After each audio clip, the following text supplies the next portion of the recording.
German Shepherd lying weak in rain, 2-year-old girl's reaction melted hearts worldwide. There are moments in life that shake you. This is one of them. A child with nothing but courage, a dog with nothing but pain, and a connection that proved healing sometimes comes from the unlikeliest places. This story changed lives. It might just change yours too. The rain had been falling all afternoon, the kind that didn't roar or lash at the windows, but whispered, steady, insistent, turning every street into a slick ribbon of gray. Water pooled in shallow dips along the cracked pavement, reflecting the sagging power lines and the faded fronts of small-town shops. The air carried that familiar, clean scent of rain-soaked earth, mingled with the faint, distant smell of chimney smoke. At the edge of one quiet street, a porch light glowed faintly against the gloom. A little girl, no more than 2 years old, toddled down the wooden steps in a bright yellow raincoat that seemed to chase away the gray around her. The hood bobbed with each step as she stomped deliberately into a puddle, the tiny splashes catching the light. Her mother stood in the doorway, leaning against the frame, arms folded but lips curved in a patient smile. The girl squealed softly at the way the water jumped away from her boots, spinning to watch the ripples fade. Then she froze. Something had caught her eye. From the far corner of the street, half hidden in the gentle curtain of rain, a large German Shepherd lay stretched out on the cold, wet ground. His body was still except for the slow, shallow rise and fall of his sides. His fur, once thick and regal, clung in dark, wet strands to his frame, outlining ribs too prominent for comfort. Water streamed from the tips of his ears and along the bridge of his nose before dripping soundlessly to the pavement. The child tilted her head, her giggles replaced by quiet curiosity. She took a small step forward, then another. Her boots made tiny splashes in the puddles, the sound oddly loud in the hushed rain. The shepherd lifted his head only slightly, just enough for their eyes to meet. They were not the sharp, alert eyes of a guard dog, nor the wild, darting eyes of an animal afraid. These were heavy with fatigue, lined with something deeper, an unspoken plea, fragile and honest. Her mother's voice came from the porch, gentle but edged with caution. "Ellie, stay close." But the little girl didn't answer. She inched forward, drawn by something she couldn't name. She stopped just a few feet away now, raindrops collecting on the brim of her hood and sliding down her cheeks. The dog's gaze didn't waver. For a long moment, neither of them moved. The only sound was the steady patter of rain on rooftops and leaves. Ellie lowered herself to a squat, her small hands resting on her knees, studying him with a seriousness far beyond her years. "Hi," she whispered, her voice barely rising above the rain. The shepherd blinked slowly, as if her voice was something worth holding onto. He made no sound, only let his head rest back against the wet ground, his breath curling in faint white wisps in the chill air. She didn't see a stray in the rain. The mother would later tell friends and reporters. She saw someone who needed her. And in that still, gray moment, the rest of the street faded away. It didn't matter that the world had hurried past him, that dozens of eyes might have slid over his shape without truly seeing.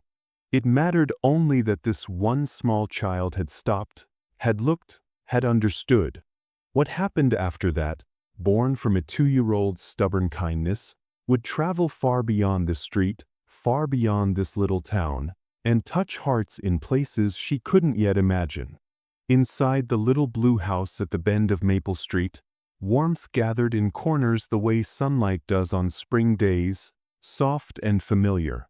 A pot simmered on the stove, steam fogging the small kitchen window and carrying the steady, honest smell of chicken soup into the living room. On the mantel, a family photo leaned slightly crooked, the frame scuffed at one corner where little hands liked to pat it. A radio hummed quietly from the counter, oldies on low, threading a melody through the soft creaks of a well-loved home. Outside, Rain stitched the afternoon together, straight steady lines falling from a sky the color of pencil lead. Ellie's mother, Nora, moved around the kitchen with practiced calm, stirring, tasting, and tugging the sleeves of her cardigan over her wrists. Every now and then she glanced at the clock, half out of habit, half because the dimming light made it feel later than it was. On the back of a chair, a tiny yellow raincoat hung like a bright punctuation mark, a promise that even the grayest days could be dressed in sunshine if you had the right coat. On the porch just beyond the screen door, Ellie sat cross-legged on a woven mat, a wooden toy clutched in her chubby hands. It was a simple pull-along duck on red wheels, the paint a little chipped, but she loved it with fierce devotion. She made it waddle across the boards, stopping every few inches to tap its beak with one finger as if checking that it was still there. The porch roof caught the rain and sent it down in a soft drumbeat, a sound that made Ellie squeal with delight and tug up her hood, only to giggle when the drips landed with a plink on the rubber brim.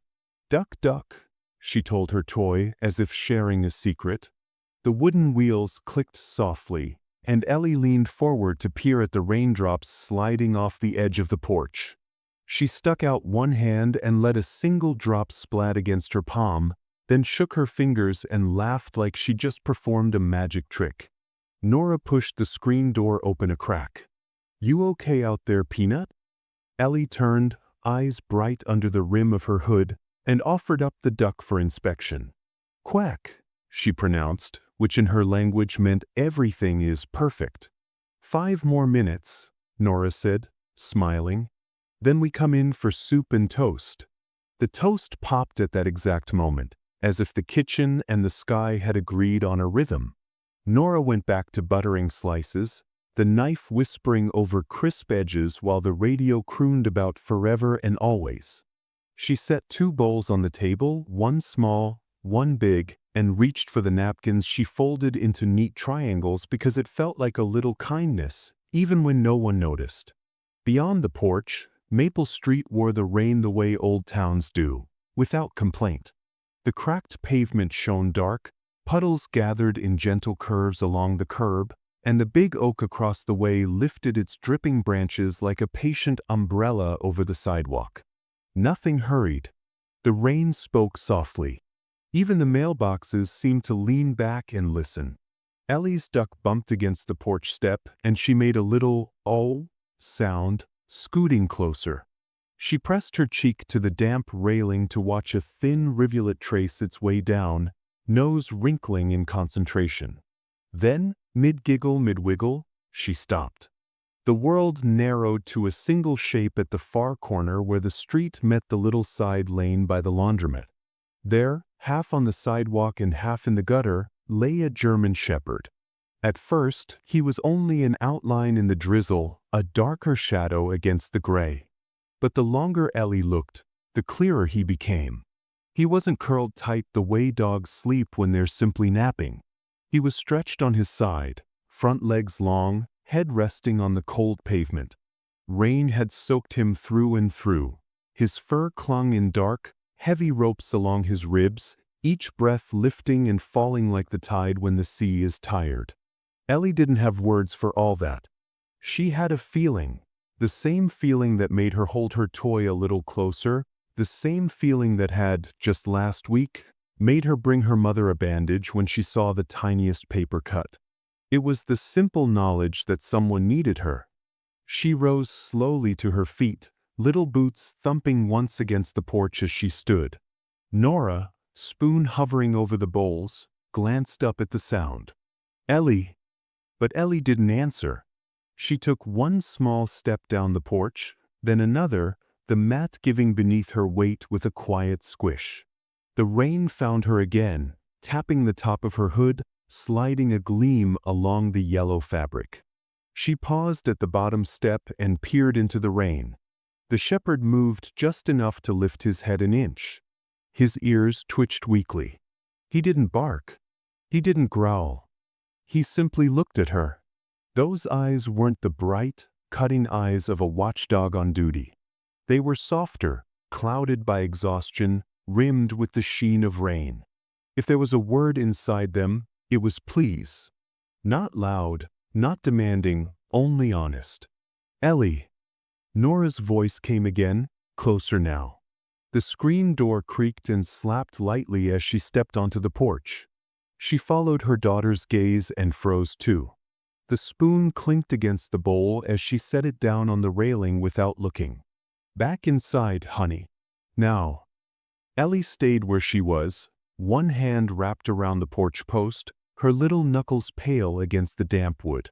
She looked up at her mother with wide eyes, then back at the dog. Nora's instincts, mother, neighbor, human, tangled for a heartbeat. She took 2 steps forward, rain prickling her face, and crouched to Ellie's level. "That's a big dog, sweetheart," she said softly. "We don't know him." Ellie said nothing, but her gaze didn't leave the shepherd. The dog, for his part, didn't move. He didn't show teeth. He didn't tuck tail. Even his breathing seemed careful, as if he knew any sudden gesture might break the fragile permission of this moment. Nora's eyes traveled over him, cataloging details the way adults do when they're trying to decide what kind of story they're in. The collar, there was one, dark leather, one. The fur, clean beneath the rain's slick, no filth caked at the neck. The paws, muddy yes, but not torn bloody. And most of all, the stillness. Not the coiled stillness of danger. The hollow kind, the kind that happens when there's nothing left to do but lie down and endure. She exhaled, a long, slow sound that misted in the damp air. "He's tired," she murmured, mostly to herself. "He's so tired." Ellie leaned forward the smallest bit. The shepherd's head lifted a fraction more, his ears flicking once. He held that tiny movement like a fragile gift to offer her. "I see you." Ellie nodded solemnly, as if the message had landed exactly where she could keep it safe. She glanced at Nora again, searching her mother's face for direction. "Okay," Nora said finally, voice low. "We'll be careful." She reached for Ellie's hand, wrapping her own around it. "We don't touch, we don't run. We watch." They stepped off the last porch board together, the world shifting beneath their shoes from the wooden world of home to the gritty, slick reality of the street. The rain sounded different there, closer to the ground, more insistent. It pattered against Nora's sleeves and ran along the curve of Ellie's hood like a tiny stream. The smell of soup, of buttered toast and warm living room air hung behind them like a memory. Ahead, the cold carried the clean scent of wet stone and the faint metallic note of gutters. They stopped a few feet from the shepherd. Up close, Nora could see the slow flutter of his throat, the damp whiskers at the corner of his mouth, the way his flank rose and fell with effort. He blinked once, slowly, and the lashes of his wet eyes stuck together for a beat before parting. "Hi," Ellie whispered. Nora squeezed her hand, but didn't shush her. There were times to teach silence and times to let a child's voice be a gentle bridge. The shepherd's gaze slid from Ellie's face to Nora's and back again, as if weighing them both and deciding that, for now, neither of these small humans meant harm. Lightning didn't split the sky. No dramatic thunder rolled. Nothing big announced this moment. It was small and quiet and soaked to the bone. But in the hush of it, something shifted. The cozy certainty of soup and soft chairs tugged against the stark reality of a living creature shivering on cold pavement. The house glowed behind them, a halo of safety. The street lay before them, chill and indifferent.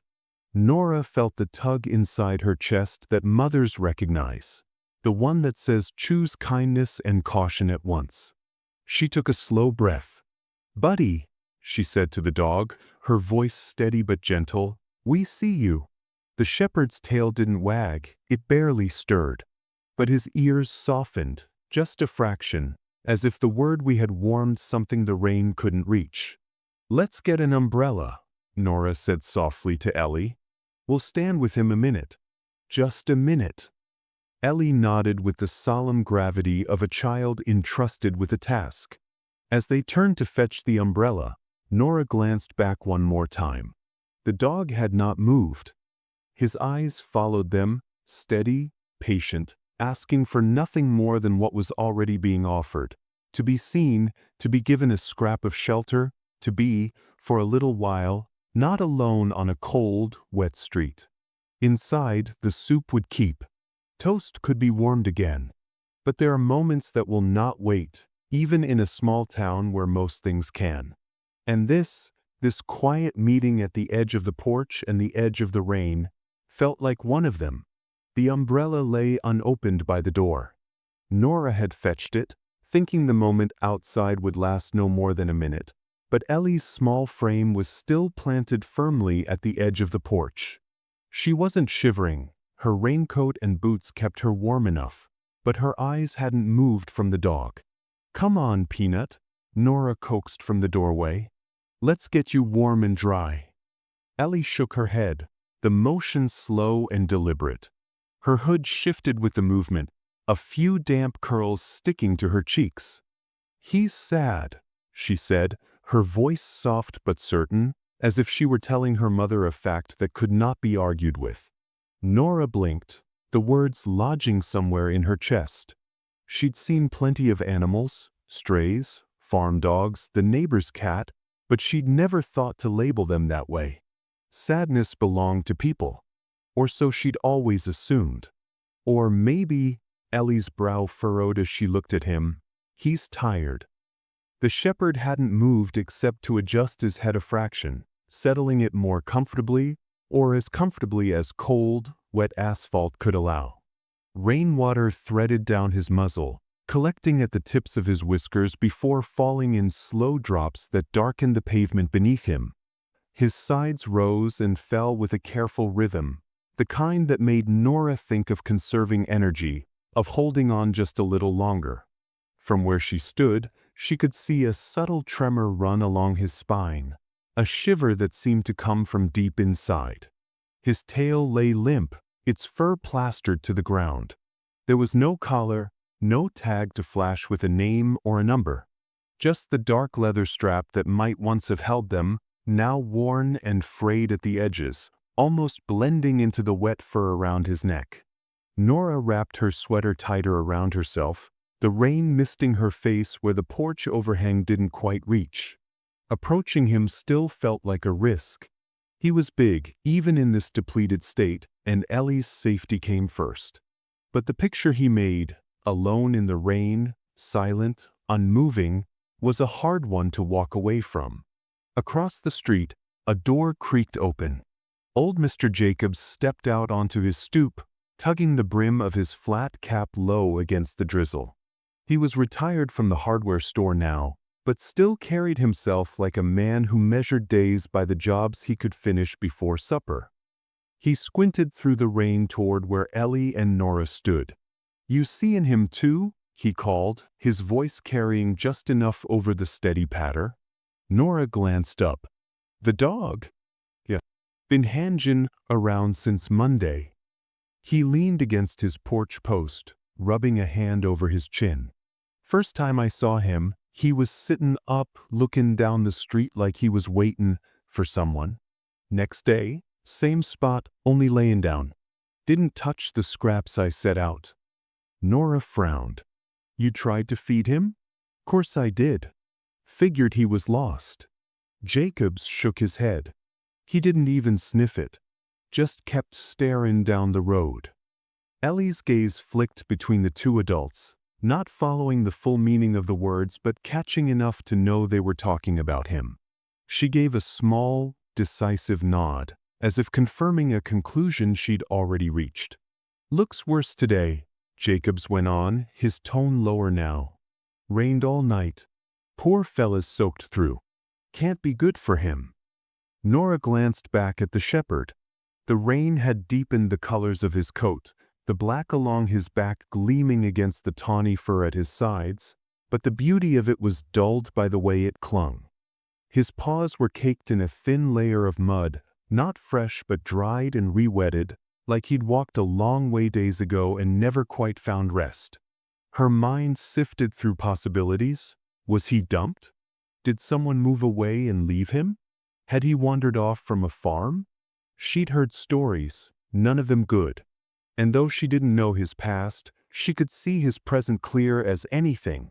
It was running out of time. Ellie tugged on her sleeve. "We help." It wasn't a question so much as a tiny demand, shaped by the absolute moral clarity of a 2-year-old. Nora crouched so they were eye to eye. "Sweetheart, we have to be careful. We don't know if he's hurt or scared." Ellie nodded solemnly, her eyes huge beneath the hood. "I'm careful." The shepherd blinked again, the slow, deliberate motion of someone who has no strength to waste. His gaze lingered on the little girl, following her even as she shifted closer to her mother's side. He didn't look at Nora with the same depth. It was as though some quiet understanding had already passed between him and the child. The rain picked up just a notch, tapping harder on the porch roof, streaming in narrow rivers along the gutter's edge. Nora watched another shiver run through him, this one longer, leaving his ribs quivering for several seconds afterward. She bit the inside of her cheek, weighing the choice. Jacobs called again from across the street. "You got a garage? Somewhere dry you could put him, just for the night?" Nora hesitated. A part of her wanted to say yes without thinking, to scoop him out of the rain and deal with the rest later. But responsibility, Ellie's safety, the unknown, kept her anchored in the doorway of decision. Another drop fell from the shepherd's whiskers. His breathing was steady but faint, each exhale visible in the cool air. He made no sound, offered no movement beyond that soft lift of the head when Ellie had first noticed him. In the space between one heartbeat and the next, Nora realized she was stalling not because she didn't want to help, but because she knew once she stepped forward, she wouldn't be able to turn back. And maybe, looking at her daughter's face, her small hand resting against Nora's leg, that wasn't a bad thing. She took a breath, deep enough to feel it warm in her chest. "Let's see what we can do," she murmured, mostly to herself, but Ellie smiled like she just heard the best promise in the world. Ellie vanished so suddenly Nora thought for a heartbeat she'd stepped off the porch. Then the little yellow hood bobbed through the doorway, the front door nudged wider by a mittened hand, and she was gone into the warm, soup-scented house. Nora rose to follow, reflex more than intention, but stopped herself with one foot over the threshold. Trust, she thought, is a muscle you can't build if you never use it. She listened for the smack of small boots on the hallway runner, the faint slide of a drawer, the scrape of a toy bin lid. The rain kept up its steady rhythm, 1,000 soft fingers drumming on the roof, and out in the street the dog didn't move. Seconds later Ellie reappeared, cheeks pink with purpose, clutching her own small fleece blanket, the one with moons and crooked stars that had once been white and now lived somewhere between cream and the color of morning oatmeal. She held it to her chest like a serious offering. Nora opened her mouth to tell her to wait, to be careful, to let Mommy go first. But Ellie had already made the calculation the way children do, not with lists and pros and cons, but with one clear arrow. There is cold, I have warm. She stepped off the porch and into the rain.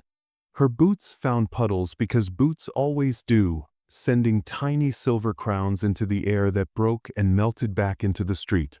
She walked the way toddlers walk when they know grown-ups are watching, deliberate, cautious, the soft thumbscrape of rubber soles on wet concrete.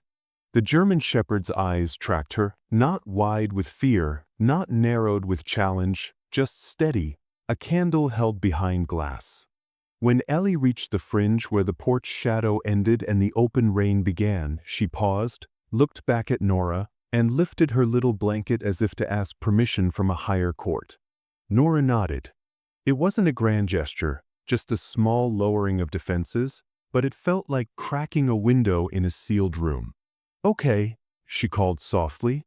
"Slow." Ellie took 2 more steps until she stood within arm's length of the dog. Up close his size reasserted itself, broad skull, sturdy neck, the powerful swell of shoulders that had carried him farther than he should have had to go. The rain had slicked his fur down to its truth. She could see the outliner of each rib, the rise and fall like a broken metronome under his coat. He blinked once, lifting his head a few inches as if the weight of it were something he had to negotiate with. Ellie crouched the way small children do, plopping onto the edges of her boots and bottom, and laid her blanket just shy of his muzzle. She didn't try to cover him. Somehow, she understood that what he needed first was not to be handled, but to be offered. "Blankie," she whispered, her voice a little bundle of steam in the cool air. "For you." The shepherd sniffed. It wasn't a dramatic movement, just a slight forward nudge, a shift of nostrils.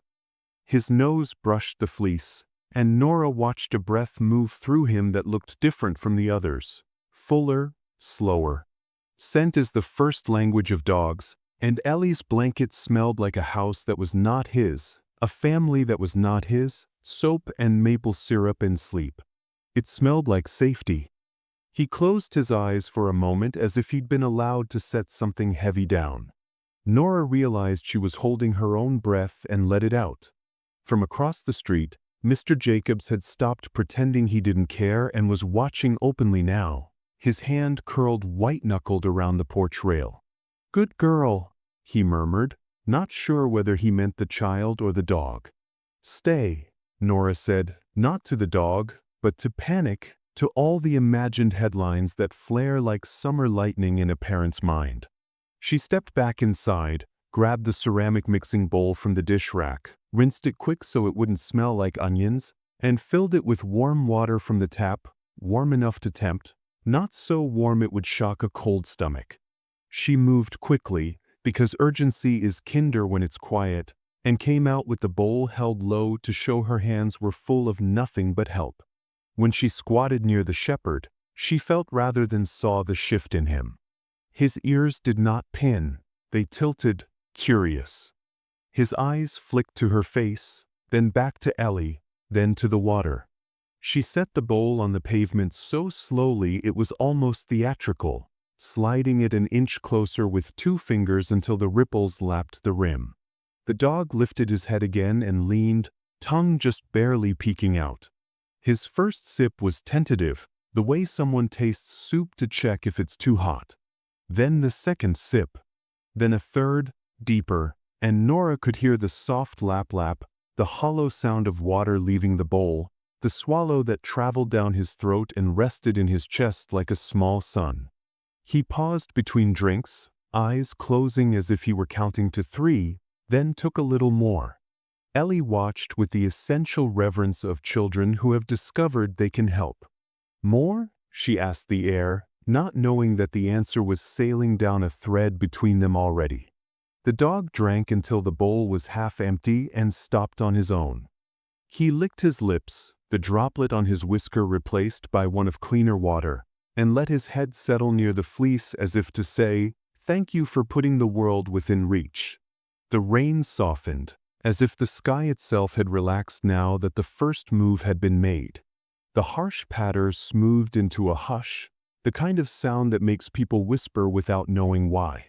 Nora took off one glove and slid it in her pocket to free her fingers. "Okay," she said gently to Ellie. "Mommy's going to sit right here with you." She lowered herself beside her daughter, just out of lunging range, not because she expected it, but because caution and compassion can live in the same body. Ellie crossed her legs carefully, her knees pushing the raincoat into little peaks, and began to talk in that half-language of toddlers that braids real words and invented ones into something perfectly clear if you love the speaker. She told the dog about her stuffed giraffe, about how the rain sounded like beans on the roof, about the ducks on the book they'd read before nap, about how soup is good but macaroni is better. Every few sentences she tilted her head to one side, checking to see if he was listening. He was. His eyes followed her with a gravity that made him look older than he likely was. When she laughed, because a worm wriggled out from under the blanket and she called it noodle, his ear twitched, a reflex he did not waste.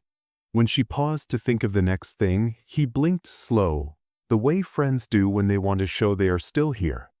Nora reached with 2 fingers and touched the very edge of the fleece. "May I?" she asked the dog more than the child, then drew an inch of the blanket closer so it bunched near his jaw. He lifted just enough for her to tuck a corner under, and in that tiny act of cooperation she felt a wave of gratitude she hadn't expected. It is a strange kind of grace to be allowed to help.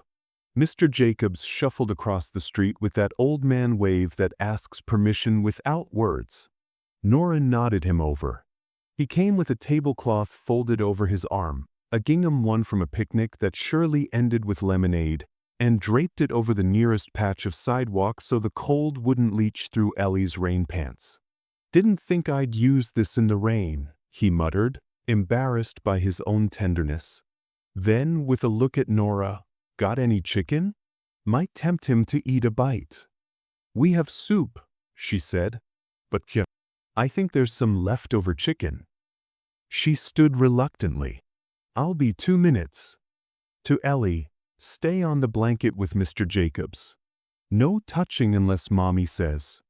"I no touch," Ellie promised, immediately placing both hands on her knees to prove it. The dog breathed, slow and steady, a pair of fogged ovals appearing and disappearing in the chilly air. Inside, the house felt too warm, too bright. The soup simmered on the stove, patient. Nora pulled a small container of roasted chicken from the fridge, broke it into shreds with clean fingers, and grabbed a hand towel from the drawer. On her way back, she snagged a second bowl and filled it again with warm water, this time slipping a tiny dollop of broth into it. Out on the porch, the world narrowed back down to rain, breath, and the very specific kind of quiet that falls when living things are not afraid of each other. They tried the chicken in small pieces set on the pavement, not near his face but within a reach that wouldn't force him to choose between hunger and moving. He sniffed again. It wasn't refusal so much as deliberation. After a moment he took one shred, chewed, and stopped. The second he let lie. Nora didn't push. The body knows its limits better than charity does. Ellie adjusted her blanket, proud of its new purpose. "Doggy," she said, choosing a name simple enough to carry all this weight. "I Ellie." She tapped her chest. Then solemn, "You friend."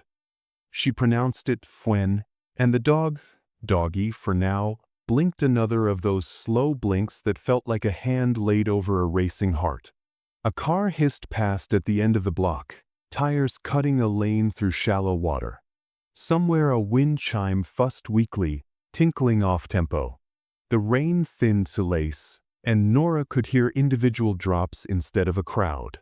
It made the smaller sounds loud, the soft glug when the dog swallowed, the whisper of Ellie's coat when she shifted, the unsteady click of claws as the shepherd adjusted a paw an inch to the left.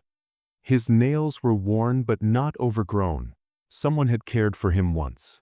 The absence of a collar felt like a sentence left unfinished. "What do you think, buddy?"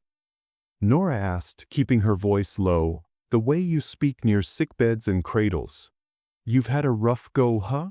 The shepherd's gaze slid to her face, then returned to Ellie's. He was making a choice too, she realized. A calculation. The kind no one teaches you but life does. Where to put the last of your trust. Ellie began to hum. It was not a song so much as a loop of comfort, notes she must have picked up from Nora's absent-minded kitchen melodies. The tune hovered over the three of them like a hand cupped against wind. Mr. Jacobs retreated the length of one neighborly yard to fetch an old beach umbrella, which he opened and held at an angle so it made a crooked tent that didn't spook the dog but blocked the worst of the drizzle. Under that small city of kindness, the shepherd's shivers eased. They didn't stop, not yet, but they softened, like waves breaking closer to shore. He laid his chin near the fleece and let out a breath that whistled at the very end, a reed-thin sound of relief or fatigue, Nora couldn't tell. She found that she didn't need to. Time went by in the peculiar way it does when you are watching life decide whether it wants to stay. 10 minutes, 20. Enough for the warm water to lose its heat and for Nora to replace it without ceremony. Enough for Ellie to tell Doggy about the color yellow 3 different ways and all of them correct. Enough for Nora to notice a small bald patch on his foreleg that might be from licking, stress made visible. What if he belongs to someone? Nora said, the thought surfacing like a fish. What if they're looking for him? Mr. Jacobs shook his head. If they were, they'd be looking in the rain. Nora pressed her lips together. He had a point. But the other thought twisted underneath it. What if he doesn't belong to anyone anymore? The world is rougher on the ones who try to be brave alone. Ellie started to sway a little where she sat, the way sleepy children do when their engines are running on fumes and love. Nora eased an arm around her, drew her closer against her side, and the 3 of them made a small constellation under the umbrella. One big, one little, one lying between. "Mommy," Ellie whispered. "Yes, baby." "We take him home?" Nora stared at the shepherd, at the rain, at the street that looked the same as it always had and somehow wasn't. She thought of towels warming in the dryer, of a nest made from old quilts in the laundry room, of chicken broth thinned into a soup a weak stomach could handle. She thought of calling the vet, of flyers if needed, of posts on the town board, of every practical step lined up like dominoes behind the first one that had to be pushed. Most of all, she thought of the way he had looked at Ellie, tired and pleading, yes, but also something in it that recognized her as a person who might help. And she thought of Ellie seeing him not as a problem to solve, but as a someone to sit with. The rain ticked down to the faintest stipple. Somewhere behind the clouds the sun moved an inch. Nora slipped her hand over her daughter's, palm to palm, small fingers folding trust into her own. "We can't leave him like this," she said. And the decision landed between them, gentle and absolute, like a blanket laid over a shivering body. The decision hung in the damp air for only a breath before Nora moved. She rose, brushing rain from her sweater as if shaking off hesitation itself, and ducked inside. The kitchen light seemed too warm, too far removed from the gray world outside. She moved quickly down the hall to the linen cupboard, pulling out the oldest, thickest towel they owned. It was faded from years of washes, the color of oatmeal with a thin green stripe along the edge, but it still held the memory of countless dryings, countless rescues from chill. Ellie trailed behind her into the kitchen, her boots leaving wet ovals on the tile. "For Doggy?" she asked, eyes wide. "For Doggy," Nora confirmed, and Ellie beamed, satisfied that her mother was speaking the same language. When they stepped back outside, Mr. Jacobs was still manning the umbrella, his shoulders slightly hunched against the drizzle. "Got something to dry him off?" he asked, nodding at the towel. "Something to start with," Nora said. She crouched a few feet from the shepherd, holding the towel open like an invitation. "Come on, boy. Let's get you warm." He didn't move at first, only blinked slowly. His breathing was still shallow, his legs drawn in close as if protecting himself from a world that had been too cold for too long.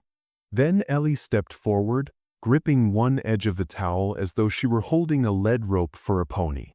She crouched to his level, her voice gentle but certain. "Come," she said, her toddler lilt turning it into tum. And something in that simple sound shifted the space between them. The shepherd's ears twitched. His eyes flicked from Ellie to Nora and back again. Slowly, painfully, he planted one paw against the wet pavement, then another. His back legs trembled as he pushed himself upright. It wasn't the dignified rise of a healthy dog, but the fragile unfolding of an animal who had been lying down far too long. Nora felt the urge to rush forward, to support him, but she stayed still, letting Ellie's small presence guide the moment. The towel became their tether. Ellie held it gently in both hands, walking backward toward the porch as the dog followed one uneven step at a time. His nails clicked softly against the pavement, the sound broken by the occasional slip where the rain had polished the concrete slick. His head stayed low, nose near the ground, and each step looked like it was weighed before it was taken. Nora shadowed them, ready to catch her daughter or steady the dog if either faltered. Mr. Jacobs kept pace on the other side, the umbrella tilting to shield all three of them from the worst of the rain. When they reached the porch steps, the shepherd hesitated. 3 shallow wooden rises between him and whatever came next. Ellie stopped too, looking over her shoulder at Nora as if to ask how to explain to him that it was worth it. "You can do it, boy," Nora murmured. "It's warm up here." Ellie gave the towel a tiny, encouraging tug. "Up," she said, and then she climbed the first step herself, demonstrating.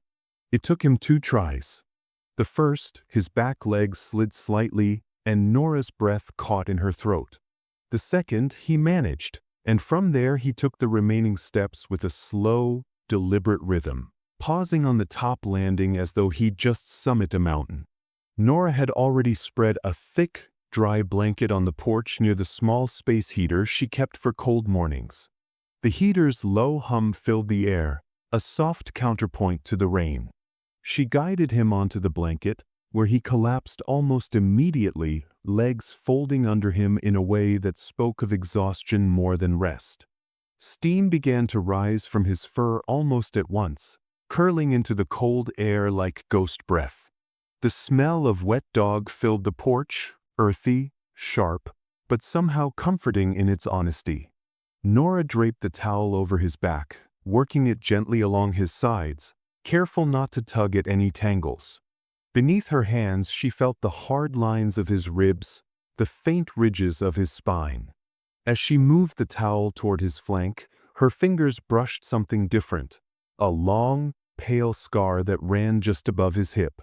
It was old, well-healed, but the fur over it grew in a slightly different shade, like a story told in a whisper. There were smaller marks too, near his shoulders and legs, the kind that spoke of outdoor living, of brambles and fences and nights under open sky.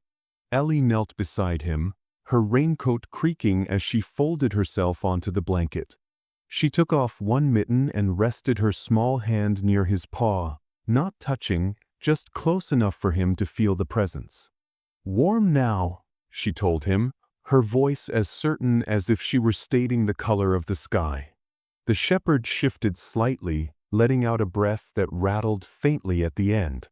Then, with a slow motion that seemed almost ceremonial, he lowered his head until it rested on the porch boards, right beside Ellie's boots. His eyes fluttered half-closed, the corners softening in something like relief. Nora watched them, this quiet arrangement of trust that had taken root in less than an hour. The heater's gentle hum filled the space, and the rain had softened to the occasional drip from the eaves. The steam rising from his fur caught the porch light in wisps, as though the cold itself were being pulled out of him and released into the night. Ellie began to hum again, that same tuneless melody from earlier, her mittened hand patting the towel like she was tucking him in. The shepherd didn't move except for the faintest wag of his tail, a single, slow sweep across the blanket, almost shy in its sincerity. In that moment, Nora knew the road ahead would be complicated. There would be questions about where he came from, whether someone was missing him, what it would take to help him heal.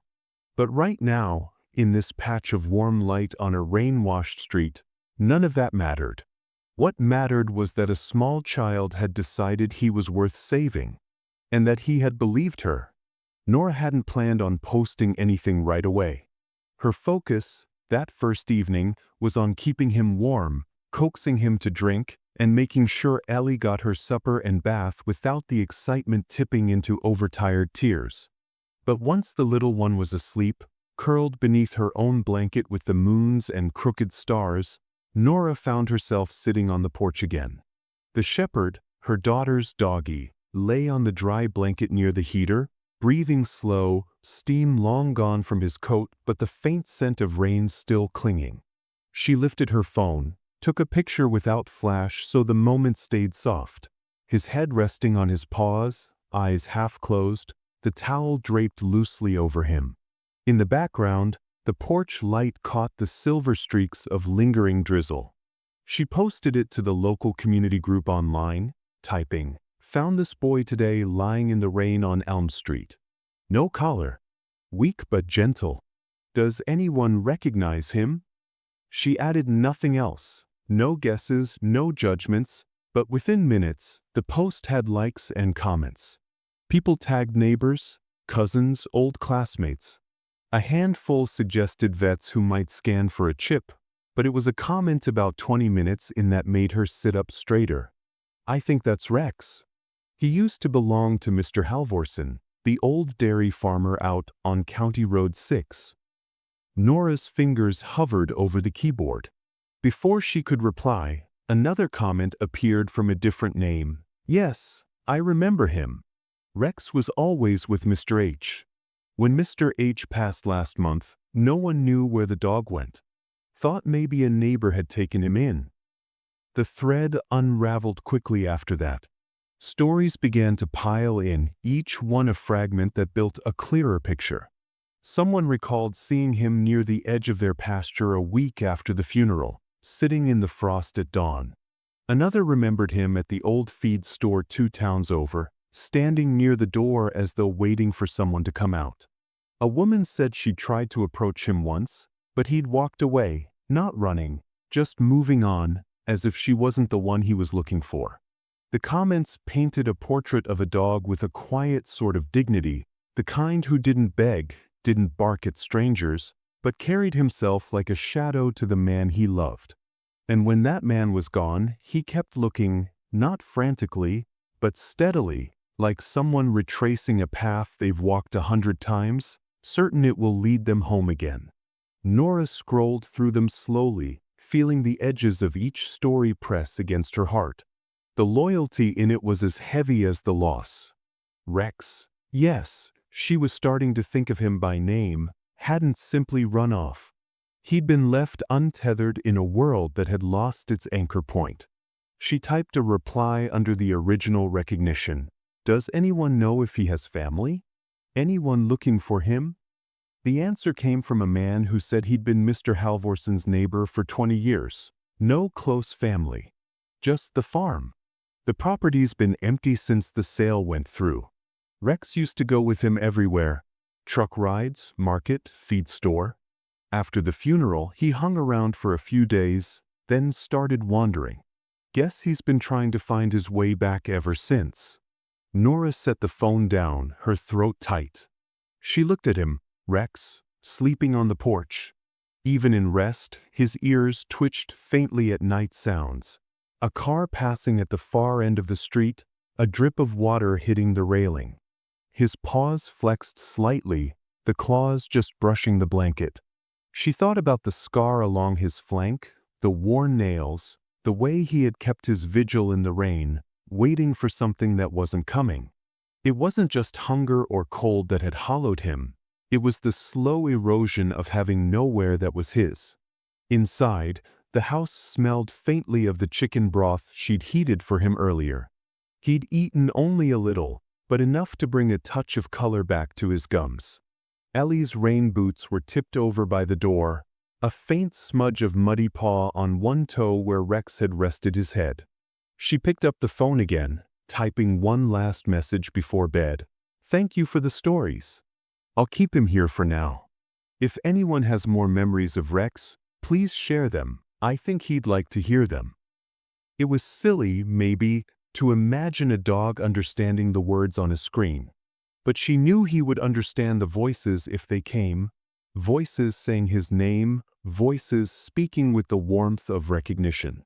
As she turned off the porch light and left him to sleep, Nora understood this much. The search he'd been on might never have ended if they hadn't crossed paths today. And now, maybe, she could give him something else to look for. Not the past, but the comfort of belonging again. By the next morning, it seemed the whole town knew about Rex. Nora hadn't expected her late-night post to ripple so far, but in a place where news usually traveled over back fences and through the bakery line, Word of a dog's quiet vigil in the rain was the kind of story people wanted to pass along. When she stepped onto the porch with Ellie balanced on her hip, there was already a small pile of offerings at the top of the steps. 2 bags of dry food, a brand new water bowl, a fleece blanket patterned with paw prints, and a tin of homemade biscuits tied with a blue ribbon. A note was tucked under the tin, for Rex, from an old friend of Mr. Halvorson's. He's a good boy. Rex was still curled on the blanket by the heater, his head lifting just enough to watch them. The towel from yesterday had been replaced with the new fleece sometime in the night. Nora suspected Mr. Jacobs had been by early. She crouched to check his water, running her fingers lightly along his ears. The fur there was finally dry, soft again.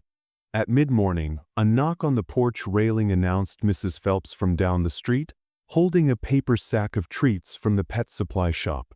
"Got the soft kind for old teeth," she said, her voice as matter-of-fact as if she were discussing the weather. Ellie bounded out of the house in her socks, dropping to her knees beside Rex.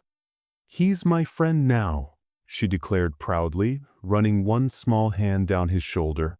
"My best friend." Rex didn't flinch, just let her touch him, his eyes half closed like he'd decided this tiny human was a safe harbor. Nora could feel the trust in the air like a gentle weight. The local shelter called around lunchtime. A warm-voiced woman named Sarah offered to cover his vet check and vaccinations. "He's already got a fan club," Sarah laughed. "Might as well make sure the hero's in good shape." By afternoon, the porch had become a kind of unofficial donation center. A farmer from the next township brought a bale of clean straw, saying Rex might prefer something familiar to sleep on. A teenager from the high school art club delivered a hand-painted sign that read, "Welcome home, Rex." Ellie appointed herself tour guide. She lined up her plush animals on the porch and introduced each one in turn. "This is Bun Bun, this is Giraffe, this is Hippo. You can play with them but not chew." Rex accepted the introductions gravely, his gaze following her hand as if he truly understood the rules. Her generosity had limits, however. When she tried to feed him crackers from her snack bowl and Nora gently said, "No, sweetie, that might upset his tummy," Ellie's brow furrowed. "But they're good," she insisted. "See." She took a big bite herself, crumbs scattering onto her raincoat. Rex sniffed one that landed near his paw, then looked up at Nora as if to say, "I'm on her side, but I'll follow your lead." The laughter in moments like that braided with something softer, an undercurrent of collective care.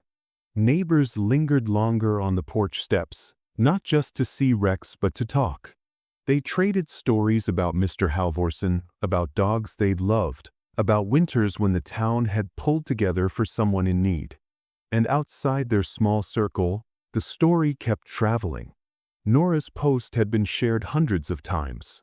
Comments poured in from far beyond their county, people in other states, even other countries, leaving notes like, "Give him a hug from England," or "What a beautiful soul, thank you for helping him." It was humbling, Nora thought, how a tired dog lying in the rain could stitch strangers together. The kindness was contagious, like a blanket passed from hand to hand, growing warmer each time. By evening, as she sat on the porch steps with Ellie curled against her side, Rex stretched his front paws and lowered his head into her lap without ceremony. Ellie's eyes lit up, and she whispered to him like they were sharing a secret, "You're safe now." And for the first time, Nora felt like he might actually believe it. The vet's verdict came on a bright, crisp morning, the kind that felt like winter loosening its hold. Sarah from the shelter met Nora and Ellie at the small clinic on Main Street, where Rex had been examined from nose to tail. He'd gained weight since that first day, his coat beginning to shine again, the hollows along his ribs filling in. "He's in better shape than I expected," the vet said, scratching behind Rex's ear. "A little more rest, good food, and he's got years left in him. No microchip, so he's officially without an owner." If you want to keep him, I can finalize the adoption paperwork today. Ellie, perched on the exam table beside Rex, gasped as though someone had just told her the moon belonged to her. We keep him? Forever. Nora had known her answer before the question even formed. She smiled, feeling that steady warmth in her chest again. Forever, she said, and Rex's tail gave a slow, deliberate wag as if sealing the promise. The paperwork was quick. Names, dates, a signature. But to Nora it felt bigger, like she'd just drawn a circle around their little family and found room for one more inside. 2 days later, the sky cleared for the first time in a week. Puddles still shone in the gutters, but the air was washed clean, the light softer. Nora folded the fleece blanket, the one someone had dropped on their porch for Rex, and carried it over her arm as they stepped outside. Ellie held Rex's leash, though held was generous. It was so loose it barely touched his neck. He walked beside her with the easy patience of someone who understood the pace of small legs. His head was level with her shoulder, and every so often she would rest her mittened hand against his back, the gesture natural now, like they'd always belonged to each other. They moved down the street together, the sunlight breaking through bare branches to paint shifting patterns on the pavement. Neighbors waved from porches. A couple of kids on bikes stopped to pet Rex, who greeted them with a calm sniff and a brief, approving blink. When they reached the end of the block, Nora paused to watch them. Ellie and Rex side by side, their reflections rippling faintly in a shallow puddle. The leash slack, the trust absolute. She thought about the first time she'd seen him, lying motionless in the rain, and the way her daughter had stepped toward him without fear. How that tiny act, just a few careful steps, had opened the door to everything that followed. Sometimes, she thought, the smallest acts of kindness can open the biggest doors. Rex seemed to sense her watching. He turned his head slightly toward the sun, the light catching along the bridge of his nose, warming the darker fur at his ears. His eyes closed for a heartbeat, his chest lifting with a deep, steady breath. Ellie giggled and pressed her cheek against his shoulder. "You're my best," she told him, her words carrying into the quiet street. Nora stepped forward, the blanket still folded in her arms, and joined them. Together, their shadows stretched long on the pavement, 3 shapes moving at the same pace toward whatever was next. And though she knew life would bring other storms, both the kind that fell from the sky and the kind that came unannounced in harder forms, Nora also knew this. They wouldn't face them alone. Some things can't be explained, but they still make us believe. What did this story make you think? Let us know in the comments below. Like, share, and subscribe for more. Until next time, keep your heart open to the unexpected.